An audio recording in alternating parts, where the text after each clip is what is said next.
Bonjour à toi et j'espère que tu te portes bien. Bienvenue sur ma chaîne YouTube qui s'intitule Venir à l'étranger. Ici, je te parle sur comment émigrer en Belgique, en France et au Canada. Aujourd'hui, le thème du jour sera ce que tu dois savoir sur l'équivalence. Ici, je vais te présenter les différents types d'équivalence, les différents domaines d'orientation des équivalences et pourquoi faire l'équivalence pour venir étudier en Belgique. Sans plus tarder, nous allons passer au vif du sujet. Merci. Comme je l'ai dit précédemment, nous allons vous montrer ce qu'on entend par équivalence.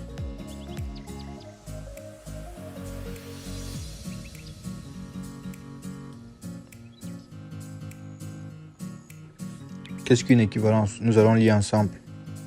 Une équivalence est un document qui détermine le niveau des études secondaires que vous avez suivies à l'étranger. Elle vous permet d'accéder à un certain niveau d'études dans un enseignement de la fédération, dans un établissement d'enseignement de la fédération Wallonie-Bruxelles.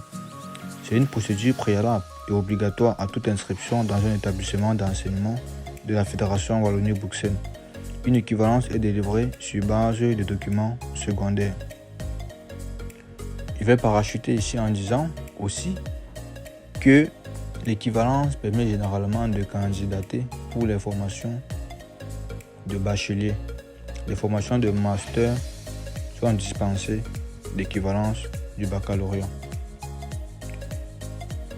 Par la suite, devez-vous demander une équivalence? Oui, si vous avez étudié à l'étranger et que vous souhaitez étudier dans l'enseignement supérieur en Fédération Wallonie-Bruxelles, travailler, vous installer comme indépendant, suivre une formation professionnelle, terminer vos études secondaires en Fédération Wallonie-Bruxelles.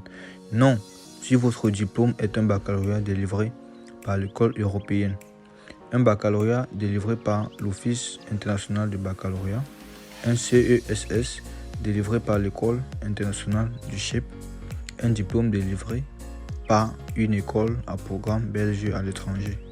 Tous les diplômes peuvent-ils déboucher sur une équivalence? Non. Il est préférable de prendre rendez-vous et de vous présenter avec votre dossier si votre diplôme n'est pas délivré par le ministère de l'Éducation. Votre diplôme est délivré par une école privée. Votre formation a été très orientée sur la pratique professionnelle. Vous êtes détenteur d'un DAEU sans avoir le baccalauréat. Nous allons comprendre ceci. Nous allons comprendre le deuxième point qui est équivalence non satisfaisante. Je vais traverser la procédure administrative. C'est pas très important dans cette vidéo.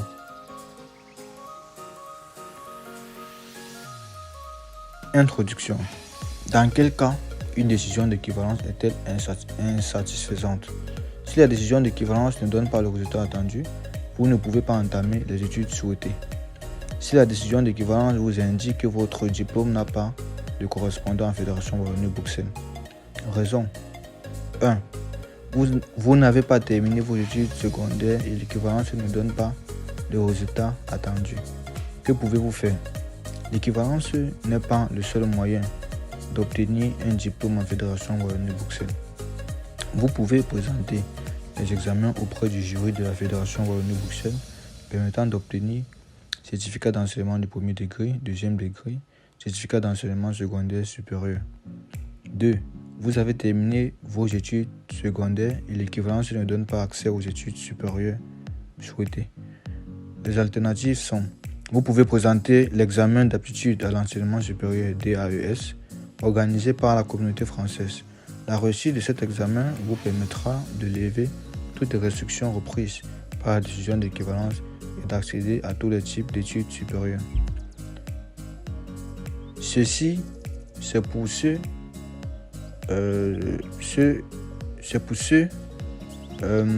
que l'équivalence ne permet pas d'effectuer des études supérieures souhaitées.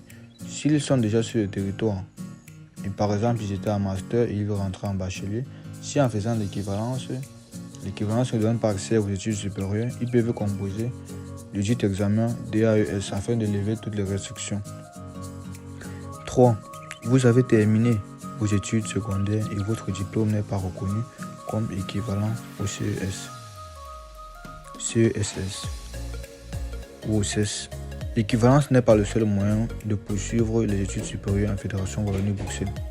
Vous pouvez présenter les examens auprès du jury de la Fédération Wallonie-Bruxelles permettant d'obtenir le CESS, certificat d'enseignement secondaire supérieur, pour l'enseignement paramédical, infirmier breveté et gradué. Vous pouvez présenter les épreuves organisées par le jury de la Fédération Wallonie-Bruxelles. Vous pouvez vous inscrire dans un établissement pour terminer vos études secondaires en Fédération Wallonie-Bruxelles. Vous pouvez présenter l'examen d'admission organisé par les universités ou autres écoles de la Fédération Wallonie-Bruxelles. Ça, c'était en gros ce qu'on peut entendre par équivalence et par équivalence non satisfaisante. Nous allons maintenant passer à la liste des différents domaines d'orientation de l'équivalence.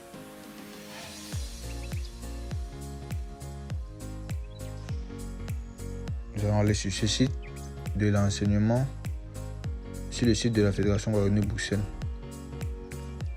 Vous pouvez trouver les 4 grands secteurs. Secteur des sciences humaines, secteur de la santé, secteur des sciences techniques et secteur de l'art.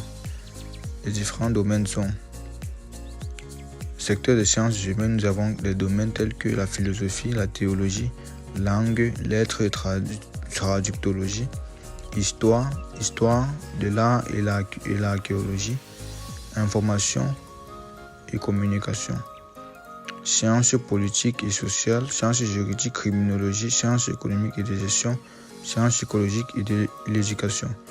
Secteur de la santé, sciences médicales, sciences vétérinaires, sciences dentaires, sciences biomédicales et pharmaceutiques, sciences de la santé publique, sciences de la motricité.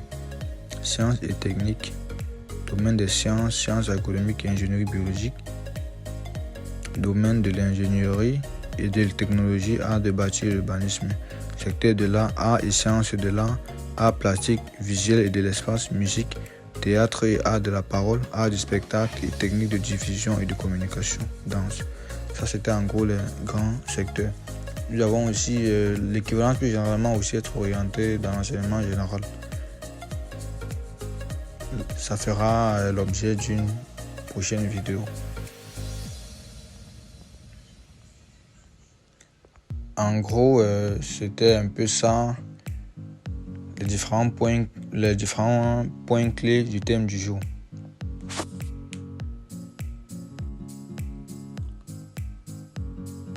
Troisième point de la vidéo qui a été omis précédemment, je devais vous parler aussi des différents types d'équivalence.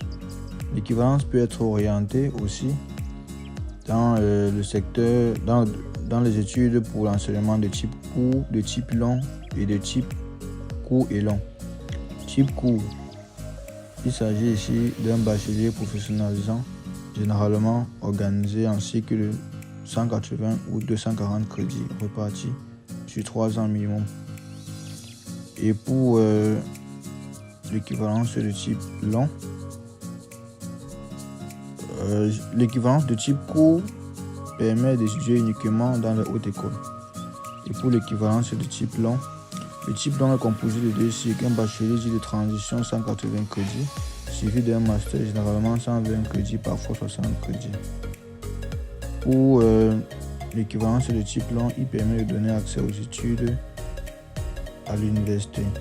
Maintenant, pour effectuer les études en haute école et à l'université, il faudra avoir une équivalence de type long et court.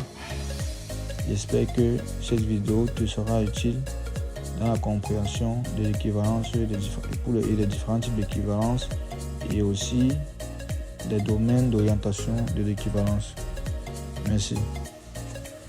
Nous sommes arrivés à la fin de notre vidéo. N'hésite pas à t'abonner et activer la cloche de notification pour ne pas rater les prochaines vidéos. Merci à toi. Au revoir. Ciao.